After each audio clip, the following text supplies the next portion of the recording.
Greetings, everyone, and welcome to Crime, Justice, and Law. If you don't know a whole lot about the class, we do basically discuss crime, like why people commit crimes, and like a little bit of psychology behind criminal activity. What makes a crime a crime? We do talk about the justice system. So we talk about courts. We talk about corrections. We talk about law enforcement, policing, so we'll get a little bit into that. And we do have the opportunity to talk about um, how law is created, what kinds of stuff become law, and we'll have some great discussions along the way. Like we could certainly tie in some current events here today, and we'll have some opportunities to do that next week when we'll get to discuss um, some stuff about what's going on today. But let's start today by talking a little bit about what makes a crime, and then we'll go over some basic terminology and vocab of crimes.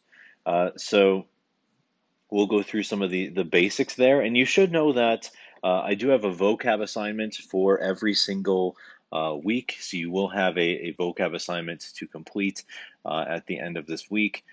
You have a lot of options and different ways you can take that vocab assignment. I essentially want you to work on the vocab for this class because that tends to be the biggest barrier for some students to doing well here is the unique vocab of the criminal justice system.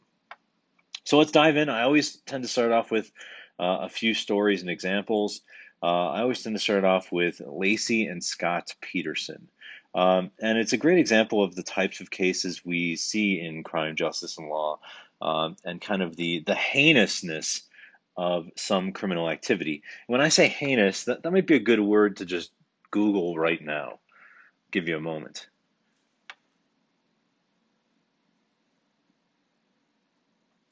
Heinous is all about the cruelty of some sort of crime or activity. It's one thing to like murder someone, but if they do it in some sort of gruesome fashion, it could be seen as more heinous. And the more heinous a crime, the more likely it's going to receive a harsher penalty.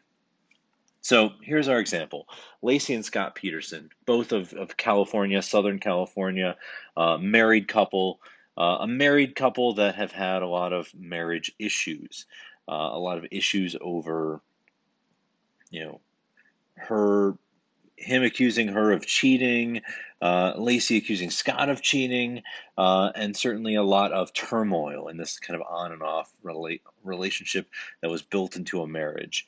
And then Lacey ends up being pregnant. Now, Lacey and Scott Peterson um, still kind of were together and still kind of had issues. Scott Peterson, according to numerous people, was cheating on Lacey Peterson. But at the same time, we hear information from within the family that Scott Peterson was accusing Lacey of cheating on him, and that the baby that she was having was not actually his. That was his, one of his major issues that he thought that wasn't his child necessarily. And what ends up happening when she's roughly 8 months pregnant is she goes missing. And Scott Peterson doesn't necessarily report it immediately, but eventually he does. And she's missing for a pretty extensive amount of time. And eventually it leads to they find a body in a waterway. And the body is completely mutilated, um, as in, pieces are dismembered away, organs are removed from the body, as well as the fetus is removed, the baby is removed from Lacey Peterson and found elsewhere as well, with umbilical cord still attached. So Lacey is brutally killed at some point in time. And what ends up happening is Scott Peterson becomes the kind of number one suspect because of this uh, kind of terrible relationship that they had at different times, and he ends up being convicted. But what becomes the really difficult part of the case is California state law has some potential issues with Scott Peterson's case. Sure, they can try Lacey Peterson. Um, the death of Lacey Peterson as first-degree homicide, which can carry a life sentence in prison. But if you have multiple homicides in California, you can be sentenced to death row. And there's a lot of legal problems because the California Constitution states that a human is one that is born alive.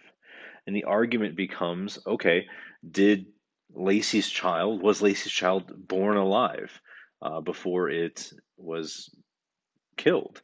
And whether or not they're able to count that as a second homicide to then give Scott a much harsher penalty.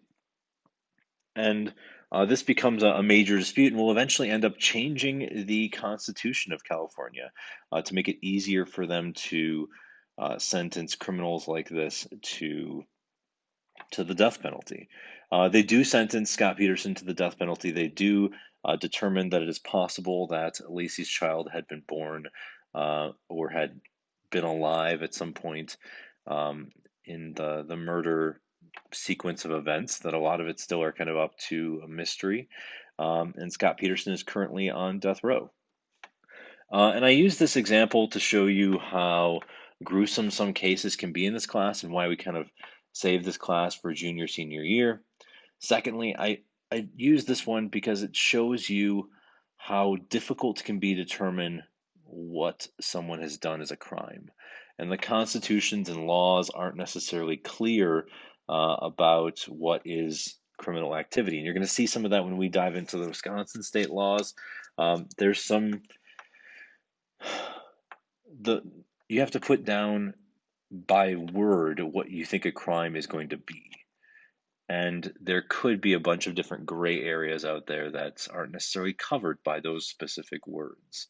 And so California had to change their law books, had to change their statutes to better fit what they expect it for a first degree homicide to count.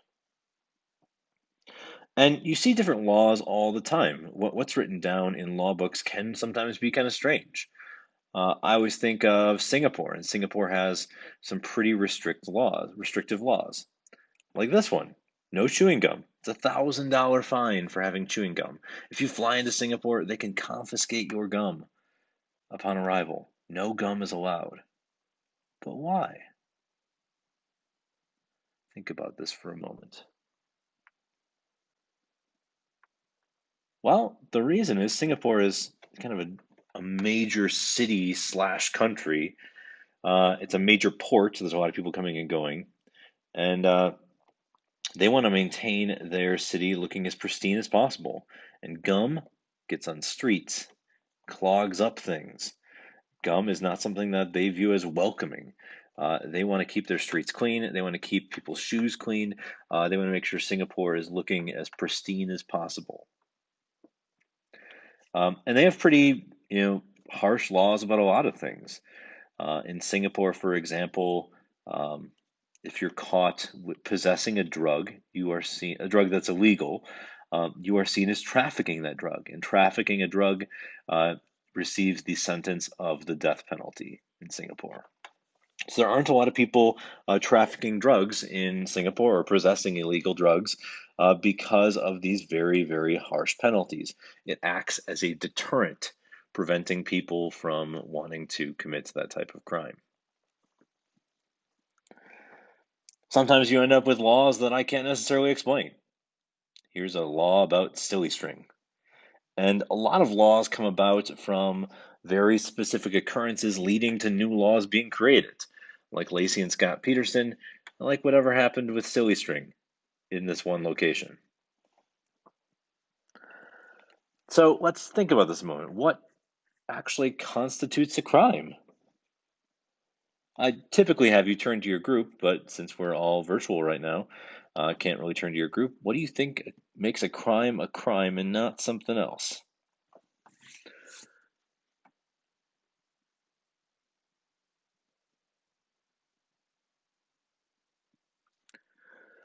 Hopefully, you're all thinking of probably the easier of the two components. One component of what makes a crime is breaking of the law. So you've done something that goes against the law books, the Constitution, or statutes of some sort of government. That can be the very first component of a definition of crime. And the second thing is that a crime really needs to be something that's punishable. So punishable in some way or fashion, and it goes against the law books or law of the land. And why do we have specific laws and crimes? Well, I already kind of hinted at this. We have specific laws and crimes because of certain events that have led to those laws and crimes being necessary. Certainly, morality, we view as morally okay, is a big part of it as well. And a lot of times, our crimes are built in two different fashions, two different models. People that study criminology think that our crimes come in two different, or our laws that determine what our crimes come in two different ways. First way, via consensus. And consensus is like when you agree on something. And the idea is that a society comes together, they have certain values, and as those values and morals change, so do laws. So certain values might be of a society not to have um, theft, or not to have murder, or not to have a certain drug in possession. And those things can shift and change. For example, stoning people to death for infidelity used to be a very common practice in many countries, and now it's kind of gone away. It's become seen as not as acceptable of a punishment, and not as acceptable of a crime to be punishing. Although even some states, like Wisconsin, have a law against infidelity, against cheating on your spouse. Secondly, laws change as far as things like segregation. Think of like the Jim Crow laws that were acceptable for a time period in the United States and are now no longer acceptable. But of course, we can look at different examples of racist practices that the government has pushed, even up to today, where there might be some practices that are not necessarily benefiting people equally. We could look at drugs. A lot of major drugs were created as some sort of medication and then were found to be like too addictive or too dangerous to be in possession of the common people. Stuff like heroin and cocaine were originally invented for some sort of medical usage and today are seen as illegal drugs, although cocaine is used for some medical procedures.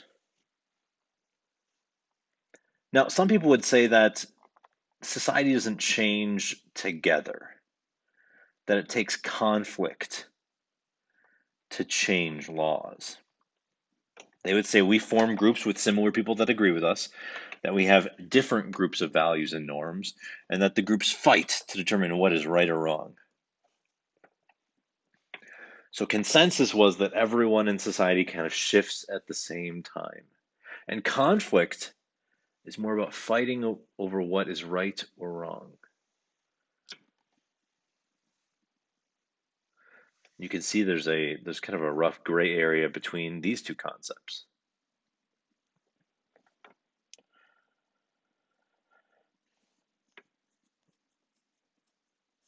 For example, marijuana laws. At the federal level, marijuana laws are, marijuana is illegal. Illegal to possess, illegal to traffic, illegal for recreational use, illegal for medicinal use. But here you have different states that have legalized it for recreational use, for medical marijuana, and haven't legalized it. And you're really seeing a conflict between people about whether or not marijuana should be legal or not. Criminologists would say that this is a law shifting or not shifting. Eventually, we could have all the states ruling marijuana illegal again, or they could all be opening up to marijuana being legal. This is a dispute between two different sides, the pro marijuana legalization group and the group that wants to prohibit marijuana, arguing about what should be okay. You get stuff like Loko that have led to disputes as well.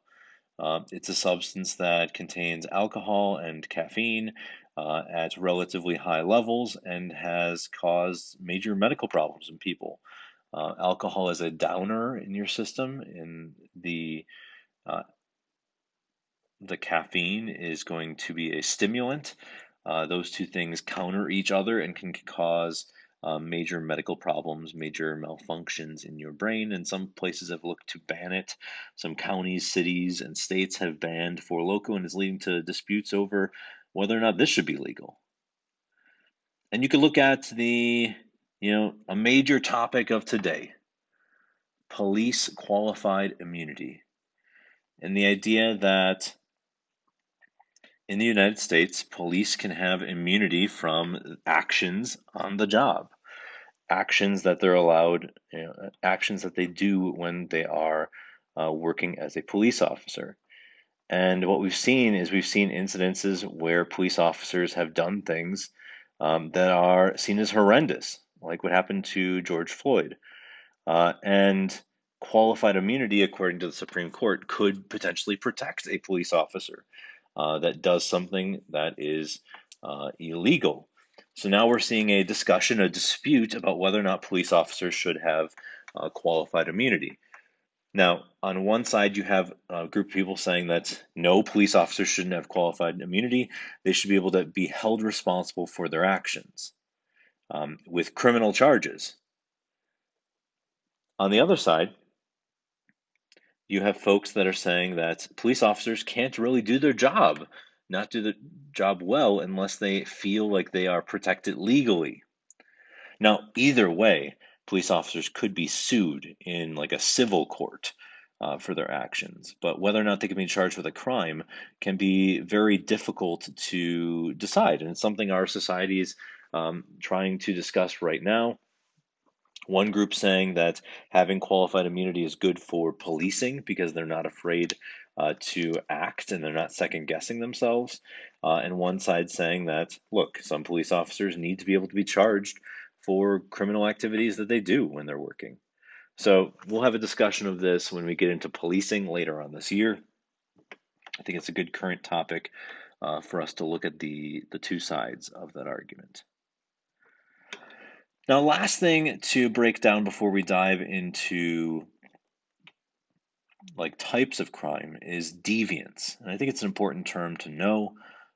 Deviance is going against the norms of society, but not something that's necessarily a crime, not punishable. So you could be doing deviant behavior all over the place. What if is it is it deviant to be, dancing down the sidewalk and drawing everyone's attention to you in some sort of very flamboyant outfit? Maybe. Maybe in your society that's against the norms. That's not okay. Is it deviant to be I'm trying to think of another good example. I don't know, to wear a sombrero with a couple dogs in the bowl of the sombrero as you walk down the sidewalk. All of my examples seem to be walking down the sidewalk. Um, Regardless, if you're doing something that maybe goes against what people view as acceptable but is not a crime, it is seen as deviant behavior and not necessarily criminal activity, not something punishable. Just going against what is normally seen as okay. I'm going to stop this video now so I can get ready for the next one. We'll be talking about different types of crimes in a moment. And yeah, we'll dive into that in a few moments here in your next video.